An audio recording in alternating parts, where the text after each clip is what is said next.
G Kannada ವಾಹಿನಿಯಲ್ಲಿ ಪ್ರಸಾರವಾಗ್ತಾ ಇರುವ ಕರ್ಣ ಧಾರಾವಾಹಿಯ ಪ್ರತಿ ಎಪಿಸೋಡ್ ರೋಚಕತೆಯನ್ನ ಸೃಷ್ಟಿಸ್ತಾ ಇದೆ. ಇದಕ್ಕೆ ಈ ಧಾರಾವಾಹಿ ಕಿರುತೆರೆ ಲೋಕದಲ್ಲೇ ನಂಬರ್ 1 ಸ್ಥಾನದಲ್ಲಿದೆ. ಸದ್ಯ ಧಾರಾವಾಹಿಯಲ್ಲಿ ಊಹಿಸಲಾಗದ ಟ್ವಿಸ್ಟ್ ನೀಡಲಾಗಿದೆ. ಕರುಣಾನಿಧಿ ಇಬ್ಬರು ಪ್ರೀತಿ ಮಾಡ್ತಾ ಇದ್ದಾರೆ.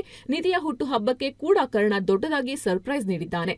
ಆದರೆ ಇದೀಗ ಜಿ ಕನ್ನಡ ಬಿಡುಗಡೆ ಮಾಡಿರುವ ಪ್ರೋಮೋದಲ್ಲಿ ಕರ್ಣ ನಿಧಿಯ ಅಕ್ಕ ನಿತ್ಯಾಳನ್ನು ಮದುವೆ ಆಗೋದನ್ನ ತೋರಿಸಲಾಗಿದೆ. ಮೊನ್ನೆಯಷ್ಟೇ ಮತ್ತಿನ ಅಮಲಿನಲ್ಲಿ ಕರ್ಣ ನಿಧಿಗೆ ಮೊದಲ ಬಾರಿ ಪ್ರಪೋಸ್ ಮಾಡಿದ್ದ. ಇದಕ್ಕಿಂತ ಮುಂಚೆಯೇ ನಿಧಿ ಕರ್ಣನಿಗೆ ಪ್ರಪೋಸ್ ಮಾಡಿದ್ಲು. ಆದರೆ ಇದಕ್ಕೆ ಕರ್ಣನ ಕಡೆಯಿಂದ ಯಾವುದೇ ಉತ್ತರ ಬಂದಿರಲಿಲ್ಲ. ಬಳಿಕ ನಿಧಾನವಾಗಿ ಕರ್ಣ ನಿಧಿ ಕಡೆ ವಾಲುತ್ತಾ ತನ್ನ ಪ್ರೀತಿಯನ್ನು ಕೂಡ ಹೇಳಿಕೊಂಡಿದ್ದ. ಇದಕ್ಕೆ ಕರ್ಣನ ತಂದೆ ರಮೇಶ್ ಅವರಿಂದ ಕೂಡ ಗ್ರೀನ್ ಸಿಗ್ನಲ್ ಸಿಕ್ಕಿತ್ತು. ರಮೇಶ್ ಹಾಗೂ ನಯನತಾರಾಗೆ ಬಿಟ್ರೆ ಕರುಣಾನಿಧಿ ಲವ್ ವಿಷಯ ಬೇರೆ ಯಾರಿಗೂ ತಿಳಿದಿರಲಿಲ್ಲ.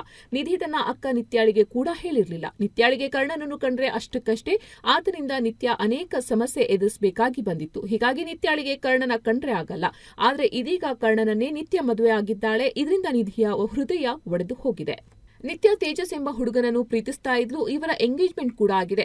ಮುಂಬರುವ ಎಪಿಸೋಡ್ಗಳಲ್ಲಿ ಇವರ ಮದುವೆ ಆಗಲಿದೆ. ಆದರೆ ಮದುವೆ ದಿನ ತೇಜಸ್ ನಿತ್ಯ ನಡುವೆ ಏನೋ ಆಗಲಿದೆ. ಹೀಗಾಗಿ ಇವರಿಬ್ಬರ ಮದುವೆ ನಿಲ್ಲತ್ತೆ. ಈ ಸಂದರ್ಭ ಕರ್ಣನ ಅಜ್ಜಿ ಹಾಗೂ ನಿತ್ಯಾಳ ಅಜ್ಜಿ ಕರ್ಣನನ್ನು ಮನವೊಲಿಸಿ ನೀನು ಮದುವೆ ಆಗು ಅಂತ ಹೇಳಬಹುದು. ಆಗ ದಾನಶೂರ ಕರ್ಣ ಬೇರೆ ದಾರಿ ಇಲ್ಲದೆ ನಿತ್ಯಾಳ ಕೊರಳಿಗೆ ತಾಳಿ ಕಟ್ಟುವ ಸಂದರ್ಭ ಬರುತ್ತೆ. ಇದಿಷ್ಟೇ ಅಲ್ಲ, ಇಲ್ಲಿ ಮತ್ತೊಂದು ಟ್ವಿಸ್ಟ್ ಕೂಡ ನೀಡಲಾಗಿದೆ. ಕರ್ಣ ನಿಧಿಯನ್ನು ನೋಡಿಕೊಂಡೇ ನಿತ್ಯಾಳ ಕೊರಳಿಗೆ ತಾಳಿ ಕಟ್ಟಿರೋದನ್ನ ಪ್ರೋಮೋದಲ್ಲಿ ತೋರಿಸಲಾಗಿದೆ.